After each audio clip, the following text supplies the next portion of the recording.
Eu creio que Deus me deu uma palavra que eu preciso dirigir a essa igreja essa noite. Eu quero que você preste bastante atenção nisso. Ela está em 2 Coríntios, no capítulo 10. Preste muita atenção no que eu vou ler, irmãos, porque isso aqui é uma direção espiritual para a igreja. Quem entende diz amém. Amém. 2 Coríntios, capítulo 10, a partir do versículo 3, tem uma informação bem interessante. Só um minutinho. Tem uma informação bem interessante. Diz assim: pois embora vivamos como homens, não lutamos segundo os padrões humanos. As armas com as quais lutamos não são humanas. Pelo contrário, elas são poderosas em Deus para destruir fortalezas. Destruímos argumentos e toda pretensão que se levanta contra o conhecimento de Deus, e levamos cativo todo pensamento para torná-lo obediente a Cristo. Diga amém. Amém. Essa é uma direção de Deus para essa igreja, amém? Quem entendeu o que esse texto está falando? Levante a mãozinha. Esse texto está falando sobre uma questão muito simples, irmãos. Que nós não somos guiados pelos princípios, pelos valores, pela mentalidade e pelos sentimentos deste mundo que está corrompido. Pelo contrário, as nossas armas são espirituais. E elas são poderosas para desfazer sofismas e fortalezas que se estabelecem na mente. E deixa eu te contar uma história sobre fortalezas da mente. A minha experiência me mostra que existem duas formas de quebrar fortalezas. Uma é pelo ensino insistente até que uma fortaleza caia. A outra é pela oração. Quem entendeu o que eu estou dizendo? Não, eu acho que nem todo mundo entendeu o que eu estou dizendo. Quem entendeu o que eu estou dizendo? A comunidade cristã Redenção precisa compreender essa verdade bíblica e aplicá-la na nossa vida. Eu digo sim, amém, a tudo que o Claudinho falou. E eu nem sei se eu vou pregar, quase nem vou pregar, Claudinho. Você praticamente pregou tudo que eu vou pregar. Estamos ligados, né? Irmãos, deixa eu falar para você aqui, eu quero que você preste atenção. Nós precisamos começar a raciocinar segundo os princípios do Senhor. Nós precisamos quebrar os argumentos e as fortalezas que se estabelecem na nossa mente, né, pelo conhecimento, para que tudo que se levanta contra o conhecimento de Deus possa cair por terra.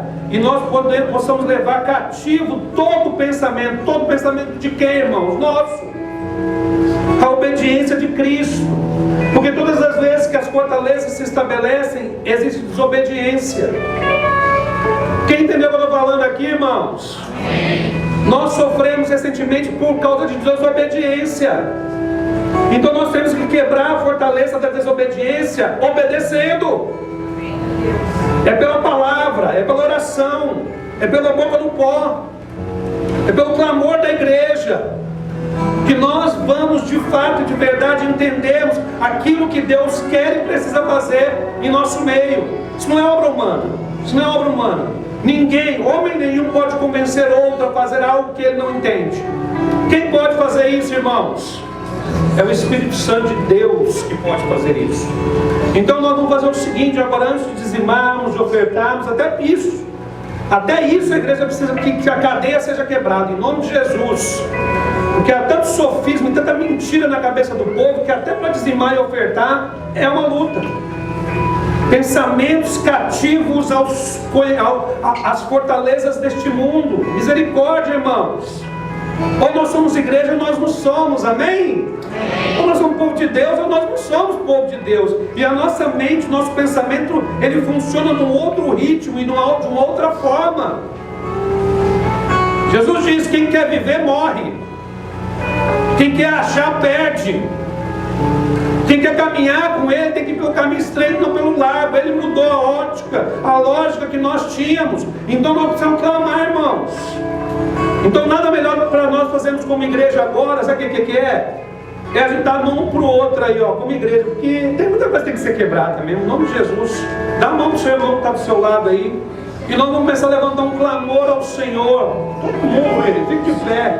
Fique de pé agora. Os adolescentes, as crianças, todo mundo. E nós vamos começar a clamar, irmão. Você vai começar a orar ao Senhor. E clamar a Deus: Senhor, tem misericórdia da minha vida, tem misericórdia dessa igreja, tem misericórdia do meu irmão que está do lado direito, do esquerdo, atrás de mim, na minha frente, do pastor, do ministério de louvor, todo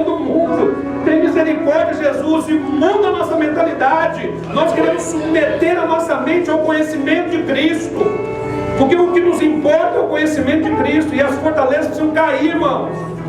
E só tem duas formas que eu conheço que são eficazes: ensino insistente, ensino e oração. E muitas vezes não só oração, mas jejum e oração, porque tem determinadas situações que só são quebradas com jejum e oração.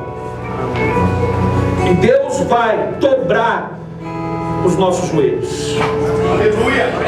Você está entendendo o que eu estou falando? Deus vai quebrar os nossos corações. Deus vai quebrar, melhor, Deus vai quebrar quem se permitir ser quebrado, né? Nós vamos hoje ler textos dentro do Evangelho de Mateus, tá? Então, segure a sua Bíblia aberta aí nesse livro, porque nós vamos meditar e compartilhar algumas coisas a respeito do livro do Evangelho de Mateus. O tema daquilo que nós vamos ministrar essa noite é o seguinte: é quando precisamos de um avivamento. Ele vai vir mais ou menos na linha daquilo que nós já temos ministrado aqui na igreja, e eu entendo que é necessário ser ministrado agora, nesse período. E eu queria que você abrisse seu coração, irmão, amém? Que Deus pudesse falar com você, que Deus tivesse liberdade de ministrar o seu coração através da palavra, né? Então o tema da mensagem hoje é quando nós precisamos, ou quando precisamos de um avivamento. E como sempre, né, eu fui procurar, porque a palavra avivamento é uma palavra que nós usamos muito dentro do contexto evangélico, né? Mas ela não é uma palavra de conhecimento de todo mundo. E aí eu fui procurar o significado dessa palavra, e a palavra mais, que eu achei assim, o sinônimo mais próximo, que eu achei mais compreensível e mais claro para que a gente entenda o que é avivamento, é a palavra despertamento.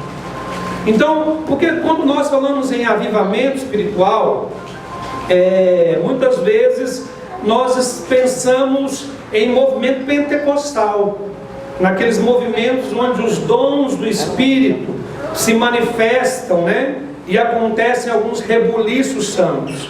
Não que isso não possa fazer parte de um movimento de avivamento, mas essa não é a essência do avivamento, amém, irmãos? Amém. Então, para que você possa entender, avivamento basicamente é um despertamento espiritual.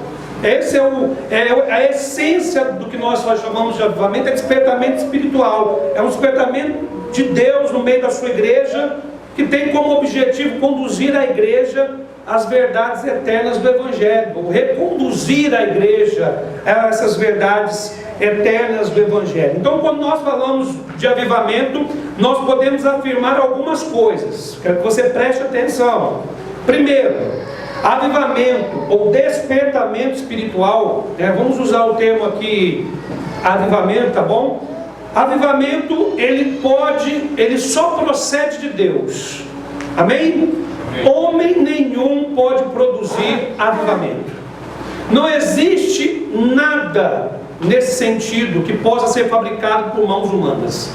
O que o homem pode fazer é criar um movimento similar ao avivamento, através da manipulação das emoções, mas não vai ser avivamento, porque avivamento é uma ação de Deus em direção à igreja, é a ação do Espírito Santo de Deus na igreja. Então só Deus pode produzir avivamento.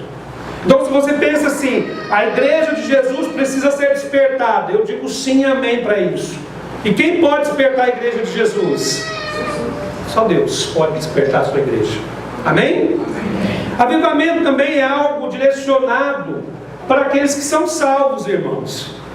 Você precisa entender que despertamento espiritual é para aquele que já conheceu.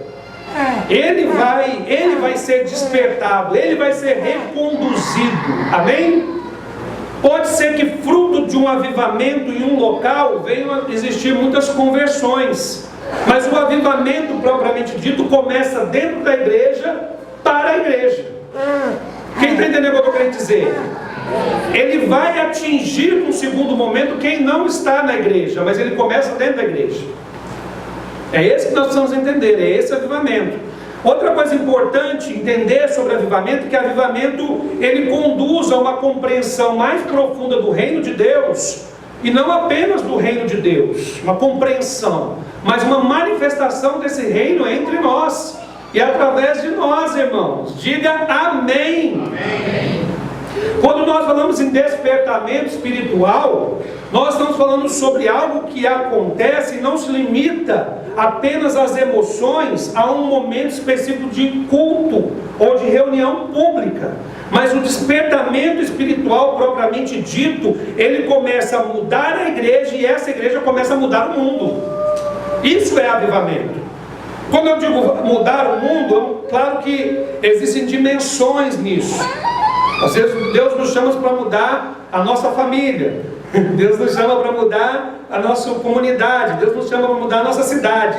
Mas você entendeu que o avivamento então ele sai, ele é a manifestação, ele é o reino em nós e o reino através de nós. Quem entendeu? Amém. Se você pega na história, a história da igreja é cheia de avivamentos. Tem um na Bíblia, muito conhecido, que é o de Pentecostes, né? Que estavam reunidos ali, depois daquilo começou toda a obra evangelística da igreja. Tem um movimento muito interessante, que para quem gosta de história da igreja, um movimento do século XVIII, nos Estados Unidos, que foi um dos movimentos mais importantes de despertamento e avivamento espiritual que aconteceu no mundo. Ele aconteceu através de homens como, por exemplo, Jonathan Edwards, que foi um dos grandes pregadores do evangelho, né, que já existiu. George Whitefield também. E esses homens pregavam, irmãos, e a igreja começou a ser transformada. A igreja americana ela sofreu um impacto profundo. E é interessante quando você começa a estudar a história desses despertamentos, não é só uma coisa que acontece assim, ó, entendeu? Dentro da igreja, onde o cara rola no chão, ou ele dá uma sapateada de fogo. Não! Esse despertamento ele começa a impulsionar a igreja para frente. Conversões acontecem, igrejas são plantadas, obras sociais são feitas. Existem histórias, irmãos, deixa eu me lembrar qual lugar foi na Inglaterra, se eu não me engano. Avivamentos, se eu não me engano, foi na Inglaterra. Avivamentos e despertamentos espirituais na Inglaterra influenciaram até mesmo o andamento político e social daquele país. Nós temos histórias assim que o poder do evangelho entrou na igreja e mudou de uma forma tão tremenda a igreja, que aquilo expandiu para a sociedade, e a sociedade nunca mais foi a mesma naquele tempo. Isso é despertamento espiritual, isso é avivamento. Quem está entendendo o que eu estou falando? Amém. Se você pega, irmãos, muitas pessoas que lutaram por direitos civis, por exemplo, são homens convertidos, são homens que conheciam o evangelho de Jesus, foram homens que levaram a palavra do Senhor, e não apenas a palavra, mas levaram também o desejo pela mudança. Amém? Amém. Por isso eu digo para vocês, falei semana passada e não reafirmo, é uma convicção pessoal, mas eu reafirmo, a igreja brasileira precisa ser despertada. A igreja brasileira ela precisa acordar, ela está dormindo. Por mais que a gente seja 30% da população, por mais que a gente bata no peito, porque a gente se acha muito legal que a gente tem um pessoal que aparece e tem uma bancada evangélica lá que para mim não vale absolutamente nada, desculpa, é a minha opinião. Por mais que a gente tenha pessoas na mídia, a igreja brasileira ela precisa ser despertada. Porque eu volto a insistir, irmãos, como é que nós podemos falar em despertamento espiritual e avivamento numa nação com 30% de evangélicos e vendo o que nós estamos vivendo e vendo? Como é que a nossa ação não tem mudado esta sociedade? É meio estranho, não é? Sabe por que não muda? Aí que nós precisamos perguntar. Eu vou tentar ministrar aqui e tentar responder por que nós precisamos de avivamento. Porque tem alguma coisa estranha acontecendo. Porque a história mostra que quando Deus despertou a sua igreja, a sociedade percebeu isso. O que as pessoas falaram sobre Paulo? Vocês lembram lá? Quem é este que está colocando, vamos dizer em outras palavras, né, o mundo de cabeça para baixo? O que aconteceu, irmãos, em Pentecoste? A realidade de povos foram mudados. Então nós estamos falando de um negócio que não é apenas para dentro. Amém? Amém. Avivamento não é para dentro. Avivamento é em nós, por nós, para nós e através de nós. Isso é avivamento. O resto é apenas um movimento qualquer, emocional, de cunho emocional, e às vezes até tem alguma ação de Deus ali, mas que não leva a nada. E nós não podemos nos conformar com isso.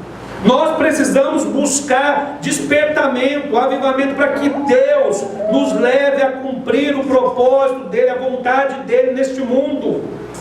Em nome de Jesus, amém? Amém. Então eu listei aqui 3 motivos, né? Quando a gente percebe que a igreja precisa de avivamento. O primeiro está em Mateus 5. Mateus 5. Vamos ler do versículo 13 ao versículo 16, por favor. Mateus 5, versículo 13 a 16. Quando a igreja precisa de avivamento.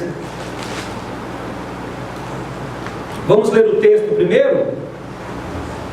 Diz assim, a Bíblia falando, se referindo à igreja, né? Jesus se referindo à igreja, aos discípulos, melhor dizendo. Vocês são o sal da terra, mas se o sal perder o sabor, como restaurá-lo?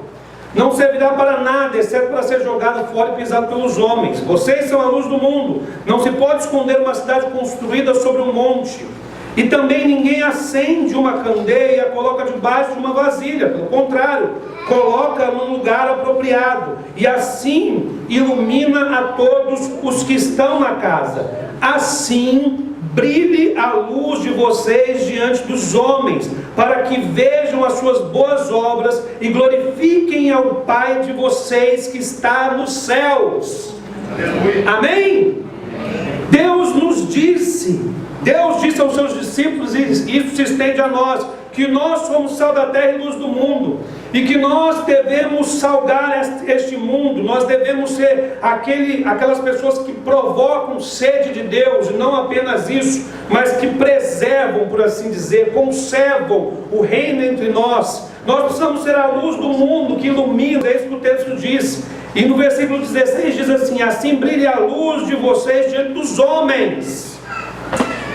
Preste atenção, irmão, estou falando de testemunho. Para que vejam as suas boas obras. Vejam o quê? Boas obras. Isso fala sobre testemunho, em todos os sentidos. E glorifica o Pai de vocês, que está nos céus. Deus é visto através de nós pelo outro. Deus, preste atenção nisso.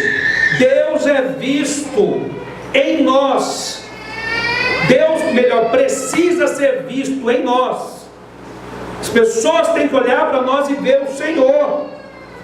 Como que esse mundo vai entender o Evangelho? Como esse mundo vai entender as verdades do reino? Se eles olharem para a igreja e verem Deus, Jesus, o Evangelho na igreja, as boas obras, a luz que ilumina toda a casa, o sal que salga a terra.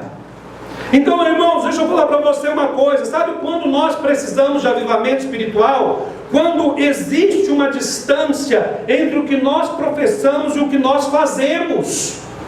Foi o que o Claudinho disse, em outras palavras, mas foi isso que o Claudinho disse. Quando nós, e olha só o que eu estou dizendo, eu nem coloquei o que nós cremos, porque crer é um ato de fé, e a fé nos move em direção a Deus, e nos movendo em direção a Deus, Deus vai agir em nossas vidas e logo nós vamos manifestar a glória dele. Eu estou falando de um outro problema mais sério aqui.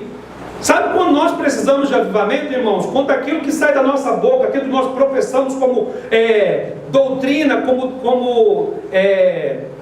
como fé e crença, está distante daquilo que nós vivemos e fazemos. Não há coerência entre o nosso discurso e a nossa prática de vida. Aí nós estamos precisando de despertamento espiritual, porque o plano de Deus, se você leu aqui comigo o Evangelho de Mateus, no capítulo 5, você vai ver que Deus falou assim: vocês são o sal da terra e vocês são a luz do mundo. Vocês foram chamados para manifestar as boas obras, para que a luz de vocês brilhe e os homens vejam isso e me glorifiquem. Esse é o chamado de Deus para a igreja. O chamado de Deus para a igreja, irmãos, é para que as pessoas possam ver Deus em nós. Amém. Sabe, quando a igreja precisa de avivamento, é quando as pessoas já não estão mais vendo Deus em nós. Professamos algo, mas não fazemos o que professamos. Nós criamos dentro do Brasil, isso já existe fora do Brasil, na Europa, nos Estados Unidos isso é recorrente. Mas no Brasil está surgindo essa desgraça, é essa palavra, tá? Essa desgraça, chamada crente nominal. Aquele cidadão que se intitula crente, mas não, de crente ele não tem nada. É mais ou menos igual era antigamente. No Brasil todo mundo era católico, você lembra? Eu sou dessa época. Não estou aqui criticando a igreja católica, né? Não é meu papel fazer isso. Mas você lembra no Brasil, década de 80, quem é um pouquinho mais velho sabe, 95% da população brasileira, se você, o Ibope perguntava, dizia: eu sou católico. Não praticante. Não praticante, mas era católico. E muitos até eram praticantes. Tinham feito todo aquele processinho lá que eu não me lembro, porque eu não fiz, né? Crisma, eu não me lembro, gente, desculpa. Catequese, desculpa, eu não lembro. Irmãos, nós já temos no meio cristão os crentes não praticantes, aqueles que se intitulam filhos de Deus, cristãos, mas que há incoerência entre o que eles estão professando e aquilo que eles estão vivendo. Agora me explica uma coisa, irmãos: como é que nós podemos pegar o Evangelho de Mateus, não só esse texto que eu li, mas toda a palavra de Deus, e a gente, diante dessa verdade, a gente pode dizer que há a possibilidade de nós vivermos uma vida irrelevante para o reino de Deus. O que Deus quer de nós é relevância espiritual. Vocês são a luz do mundo, vocês são o sal da terra.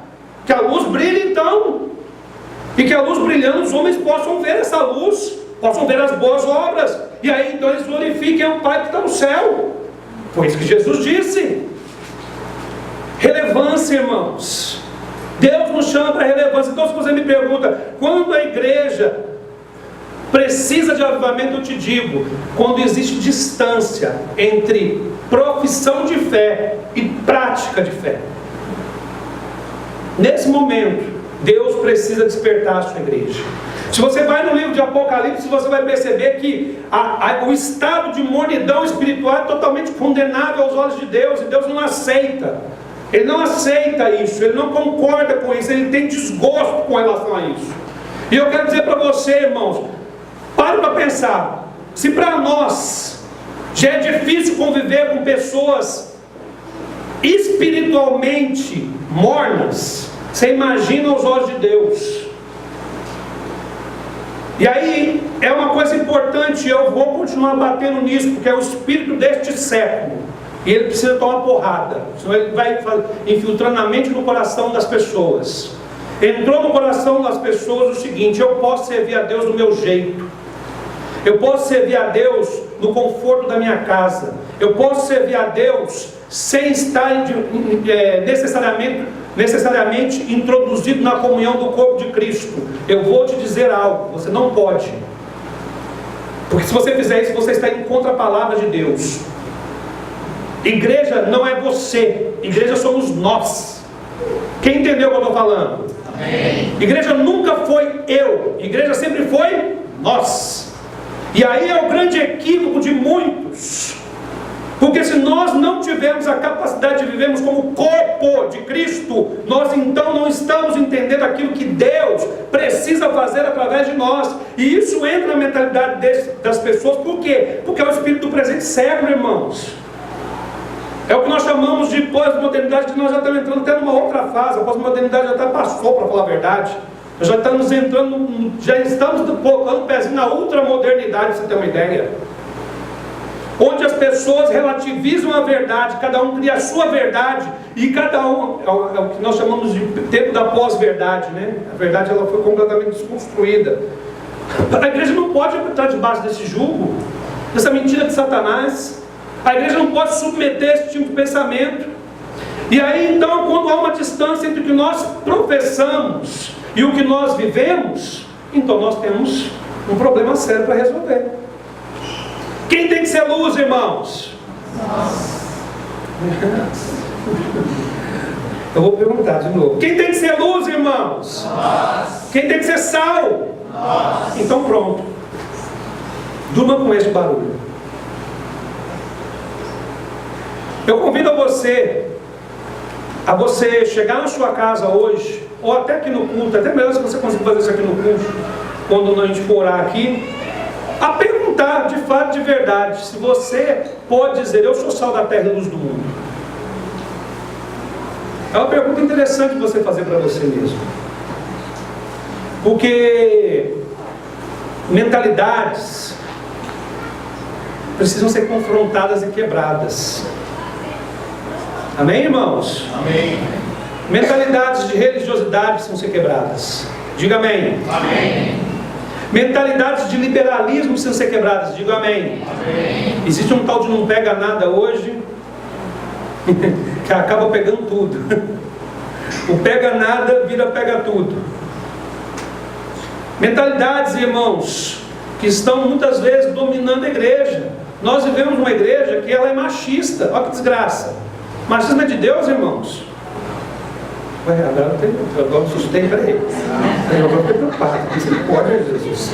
Agora eu assustei. Machismo é de Deus, irmãos? Então, estão dando para eu perguntar em feminismo. Eu sei que vocês estão dando. Feminismo é de Deus, irmãos? Qual é o padrão bíblico para o homem e para a mulher?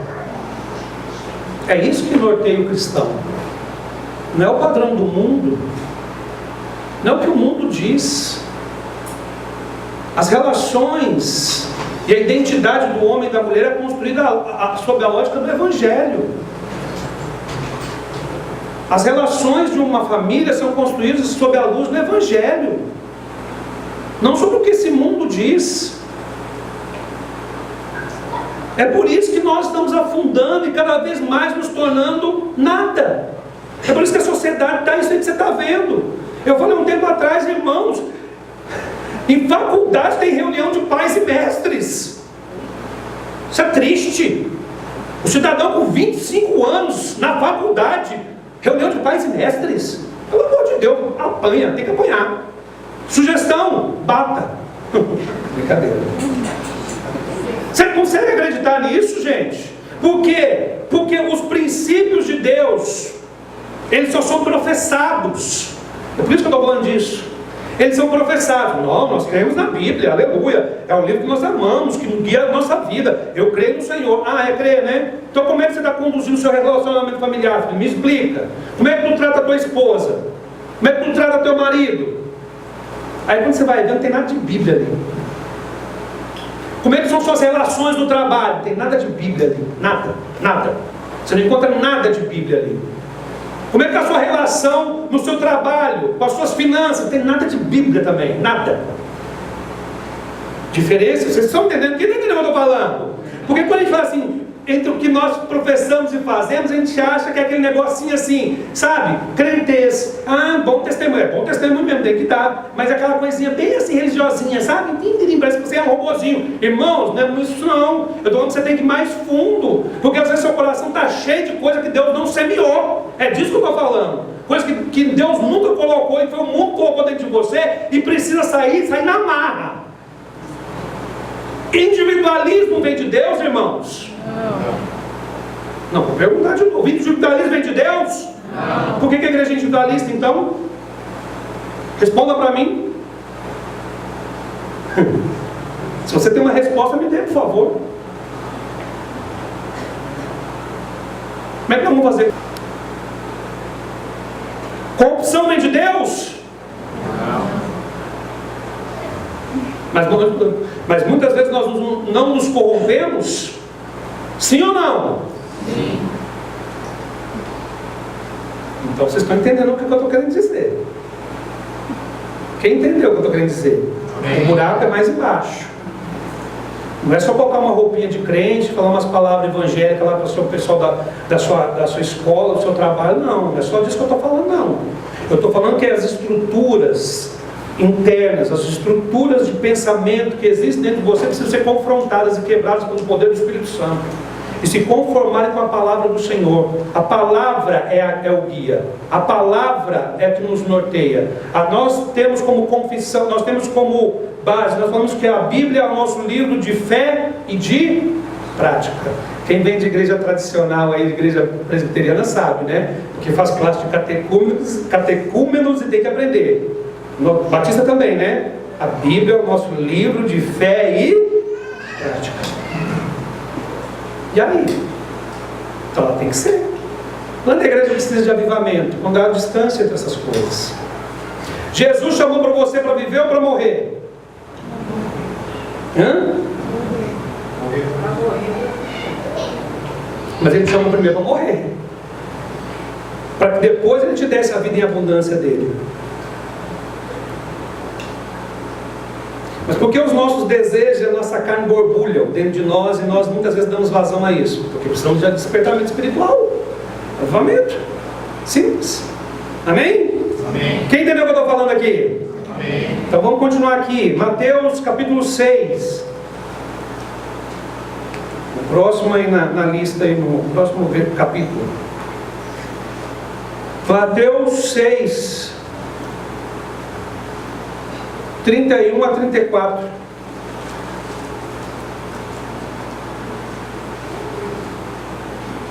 Numa outra oportunidade nós podemos falar sobre essas estruturas de pensamento, tá?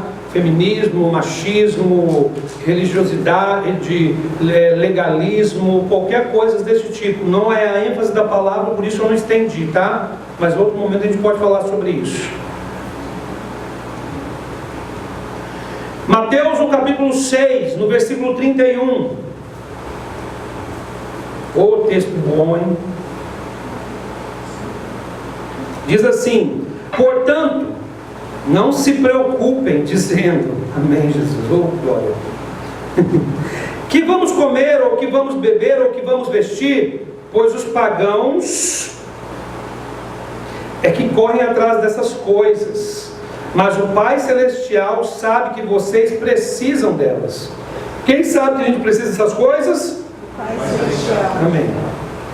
Busquem, pois, em primeiro lugar o reino de Deus e a sua justiça, e todas essas coisas lhes serão acrescentadas. Portanto, não se preocupem com amanhã, pois o amanhã se preocupará consigo mesmo.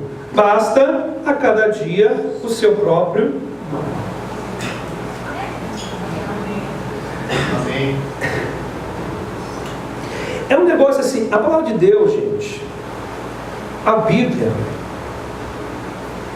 é um livro que confronta a gente, né? Porque você entendeu o que esse texto diz ou não? Você entendeu? Esse texto é pesado. Jesus fala pra gente, porque você está esquentando a cabeça.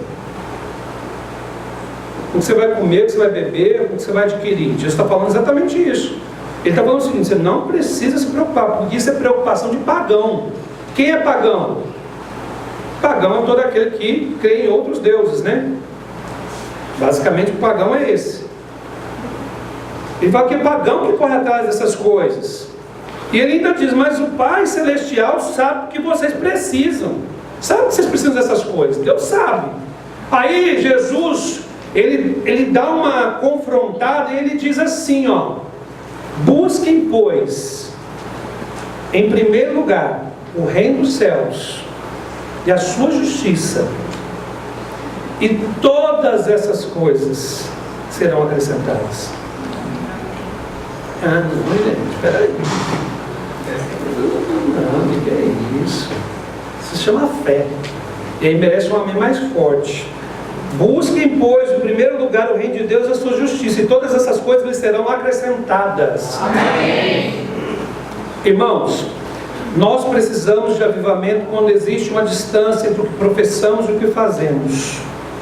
Mas nós também precisamos de avivamento, de despertamento espiritual, quando o reino de Deus não é mais a nossa maior prioridade.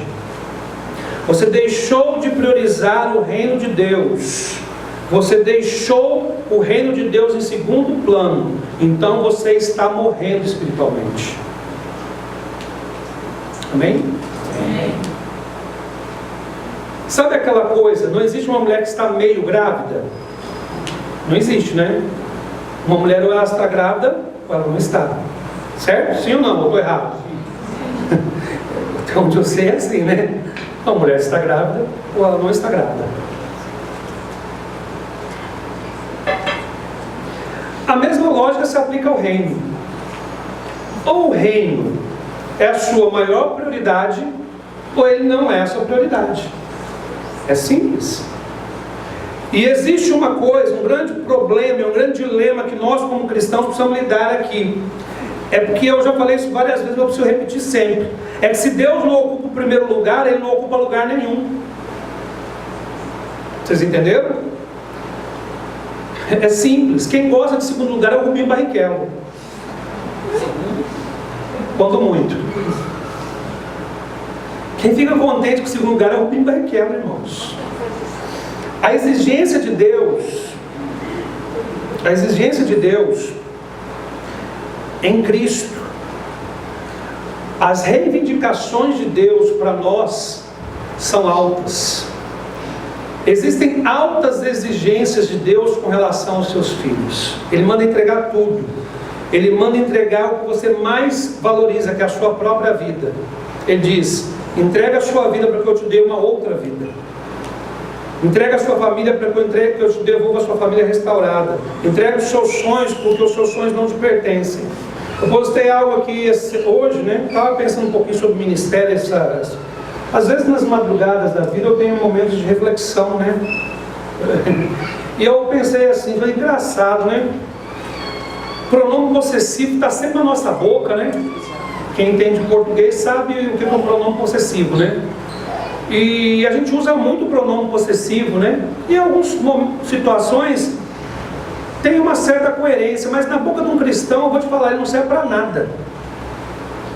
Eu vejo gente falando assim, meu chamado. Às vezes você fala por força do hábito, entendeu? Mas às vezes a ênfase está no meu e não no chamado. Meu ministério. Irmãos, a obra é de Deus, o reino é de Deus, a igreja é de Cristo. Nós somos de Deus, nós somos do reino, nós somos de Cristo. Como é que nós podemos achar que nós temos o direito de exigir alguma coisa ou de estabelecer algo? Eu vou ter a lei, meu irmão. O que você tem como propriedade nem seu é. Ou é? Até onde eu saiba, não. É seu? Você pode dizer que é seu? Alguns estão em conflito. Alguns estão em conflito, né? Você pode provar biblicamente que aquilo que você tem de fato é seu? Não. Porque tudo que você tem, se você é um servo de Cristo, não pertence a você, porque você é um escravo, pertence ao seu Senhor.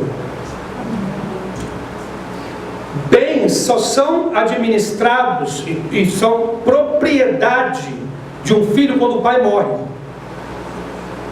Só que tem um problema, o pai das luzes não morre nunca. Você só faz uso. Entendeu o que eu estou dizendo? Amém. Radical mesmo, porque o evangelho é assim. Jesus está falando, você não tem que se preocupar com nada, meu filho, porque eu sei o que você precisa e na hora certa eu te dou. E se eu não te der é porque você não precisa. É basicamente isso que ele está falando aqui. Se eu não te der é porque você não precisa. Ou se eu não te der agora é porque você não pode receber agora, senão você vai ficar bobo e eu vou ter que tratar a sua vida. Você vai ficar idiota e eu vou ter que tratar a sua vida. Vai subir para a sua cabeça e eu vou ter que tratar a sua vida. Então Deus faz assim. É assim que Deus age. Vocês estão entendendo? Porque tem gente que não pode ter um pouco a mais. Já começa a se achar. Tem eu confundo o ditado. Come couve e arrota caviar?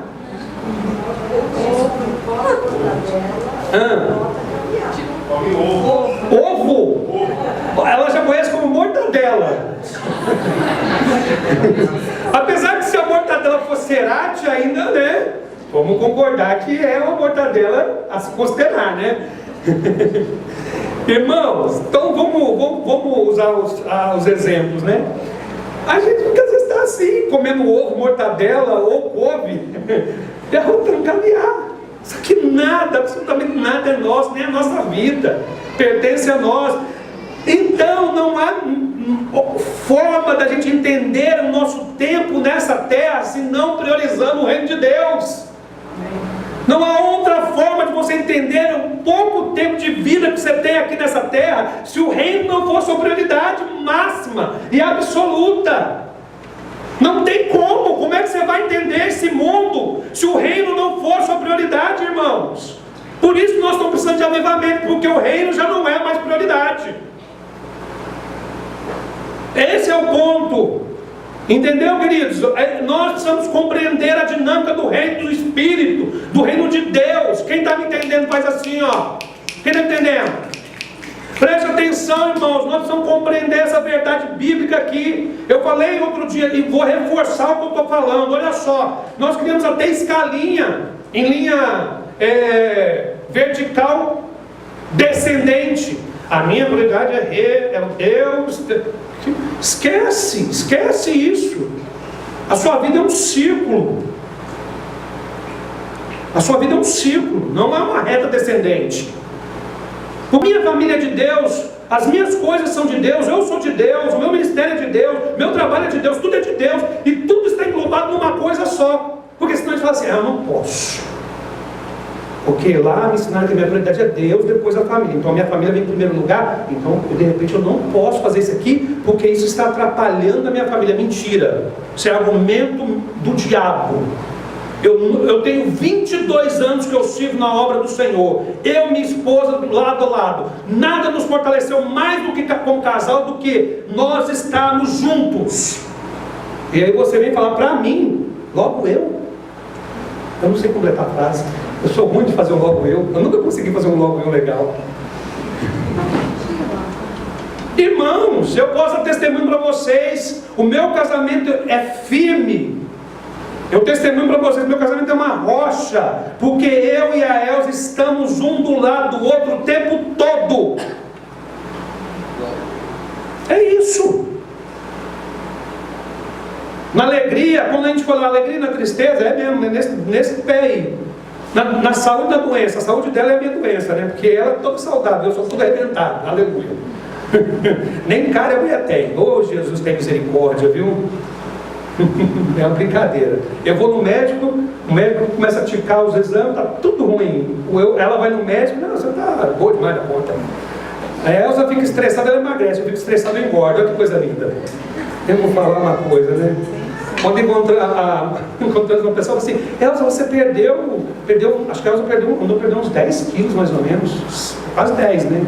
Eu disse, ela perdeu, eu encontrei, né? Porque aí sabe como é que é essa relação, né? Um perde, o outro encontra e aleluia, vamos embora para frente, né? Então tudo isso, irmãos, é argumento.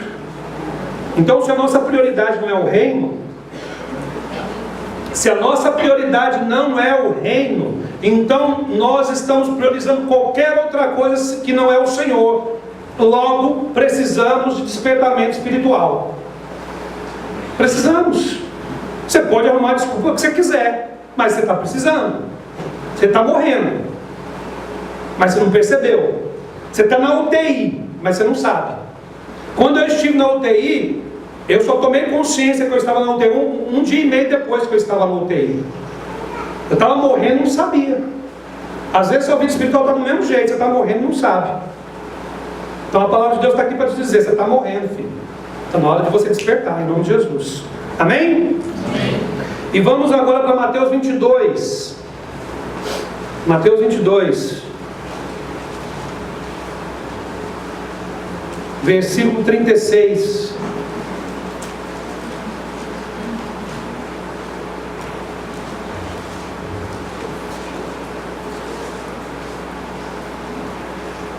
Aleluia. Mateus 22, versículo 36. Aleluia, Jesus.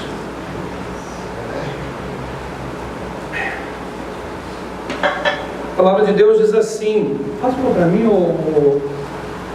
pega.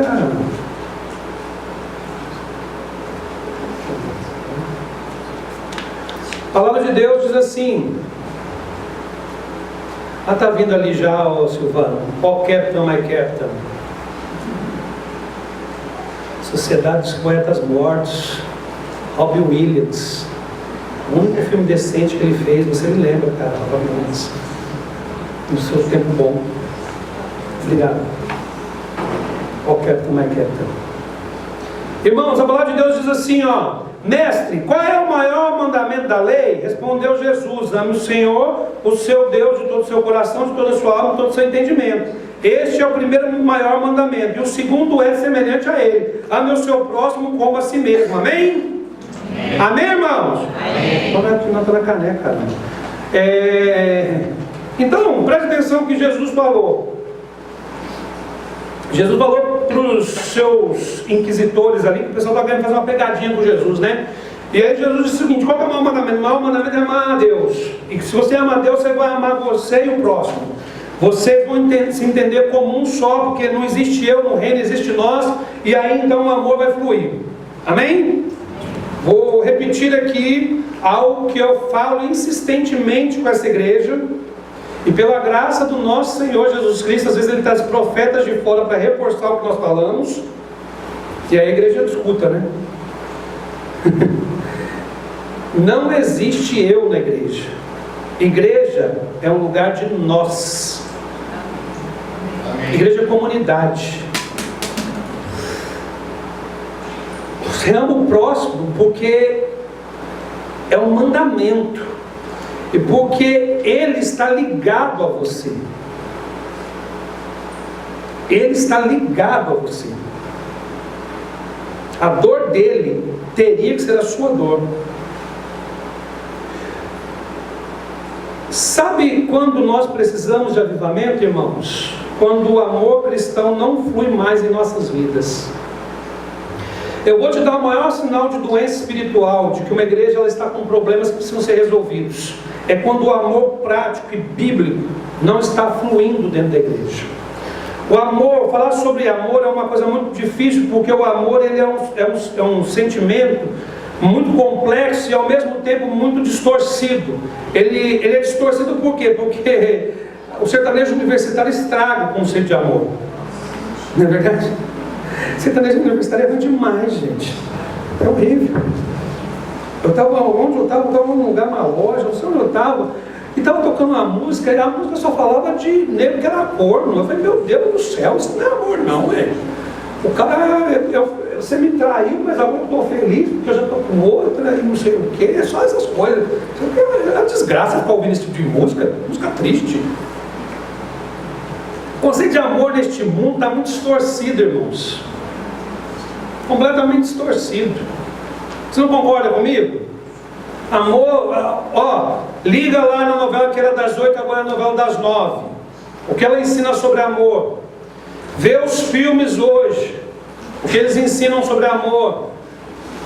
Totalmente distorcido. Você quer ter uma compreensão clara sobre o que é amor? Quem quer entender o que é amor? Levante a mãozinha. Eu vou te dar um endereço. 1 Coríntios 13. Está na Bíblia, irmãos. Está na Bíblia. Você quer saber o que é amor? Paulo escreveu. Renato Russo cantou. 1 Coríntios 13. Mais especificamente do 4 ao 7. E quando você vai ler ali a definição de amor que Paulo coloca, ela, do meu ponto de vista, ela está centrada sobre dois pilares básicos: renúncia pessoal e altruísmo. Preste atenção nisso. Quando você lê lá a listinha do amor, você vai ler lá, tem dois pilares que sustentam quase tudo aquilo que o Paulo fala que a gente tem que fazer: é renúncia pessoal e altruísmo. O que é altruísmo? É ausência, essencialmente, é a ausência de egoísmo. É a capacidade que você tem de ver o outro. Essencialmente, altruísmo seria isso. Então é simples. Amor, sob o conceito bíblico, é uma ação. É uma ação que te direciona a negar a si mesmo e voltar os seus olhos para o outro. Então, quando nós percebemos que a igreja deixou de olhar uns para os outros e cada um olhou para si, então nós temos uma igreja que precisa de avivamento. Dentro da igreja não funciona ema, cada um com seus problemas, seus problemas. Não funciona ado, cada um no seu quadrado. Na igreja não existe ouça.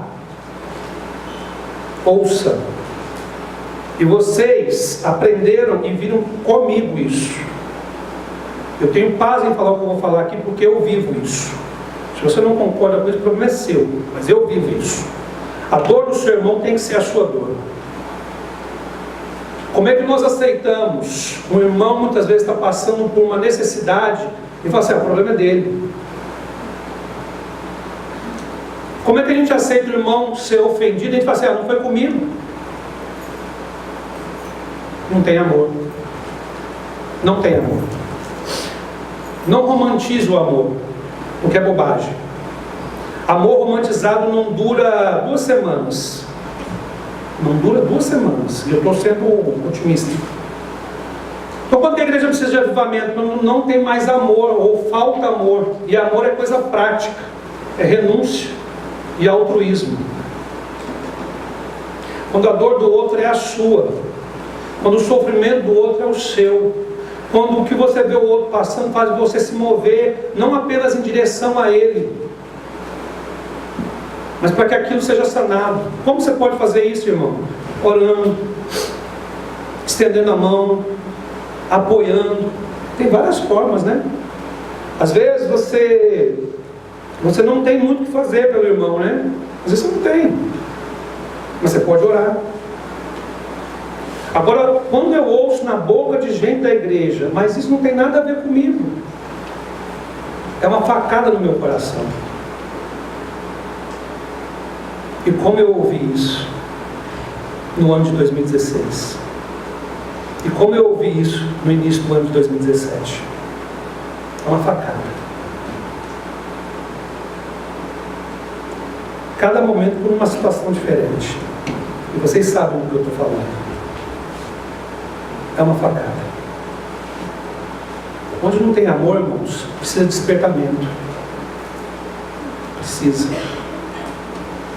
Urgente. E o amor, ele se manifesta através de nós de formas muito distintas. Cada pessoa tem uma forma diferente de amar e demonstrar isso, né? E aí, Deus sabe usar cada um segundo a sua vontade. Ele sabe. Ele sabe. Ele vai te usar. Não do jeito que o seu irmão quer, mas do jeito que Deus quer. Porque essa lógica precisa ser invertida. Nós somos um resultado direto da obra de Deus em nós, para o outro. Nós não somos resultado direto de uma obra do outro em nós. Estaremos sendo moldados pelo Espírito, e sim pela vontade alheia. Não funciona. Não é assim que o reino funciona. É difícil entender isso, irmãos? É difícil? Quem entendeu o que eu estou dizendo? De todo o coração. Eu sei que vocês entenderam. E eu sei que nós precisamos de despertamento espiritual. E eu sei que essa igreja, e quando eu falo dessa igreja, irmãos, eu estou nela, né? Amém? Eu estou nela. Eu não me excluo dela. Eu não me coloco a parte dela. Isso não é bobagem fazer isso. Então nós precisamos. O amor, ele é um sinal muito claro de avivamento. Igreja às vezes faz muito barulho. Igreja às vezes faz muita atividade. Igreja às vezes está envolvida em muitas coisas, mas se você quer saber se essa igreja está entendendo o reino, ela está crescendo no amor. Ela está o quê? Crescendo no amor. Nós não podemos ficar estagnados, nós precisamos estar crescendo no amor. Amém, irmãos? Dura coisa, né? É por isso que Jesus fala que o caminho é estreito, irmãos. Amém? Queria... Cadê o Claudinho, amor da minha vida? Cadê o Claudinho? Claudinho, amor da minha vida. Eu já falei, eu sou pai de criança de 11 anos e eu conheço todos os memes da internet. Então eu conheço o meme Claudinho, amor da minha vida. Não namora com a Ruth igual da Daniela.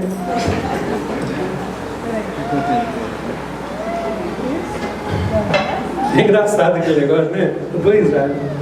Eu gosto da Mariana, a Mariana é fofa, né? É a Mariana e a Amora. Já viram o videozinho da Mariana que passa batom na cachorra? Sensacional. Eu vejo aquele vídeo e dou risada. Irmãos, então eu queria convidar a igreja a ficar de pé em nome de Jesus.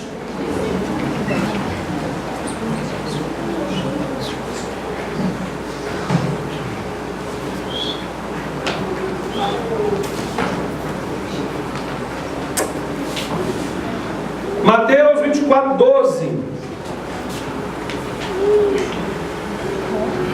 Mateus 24, 12 diz assim, ó. Para a gente fechar aqui, né? Diz assim: devido ao aumento da maldade, o amor de muitos esfriará, mas aquele que perseverar até o fim será. Aleluia. Não deixemos o amor de Deus se esfriar dentro do nosso coração. O nosso clamor essa noite é: Senhor, desperta o meu coração.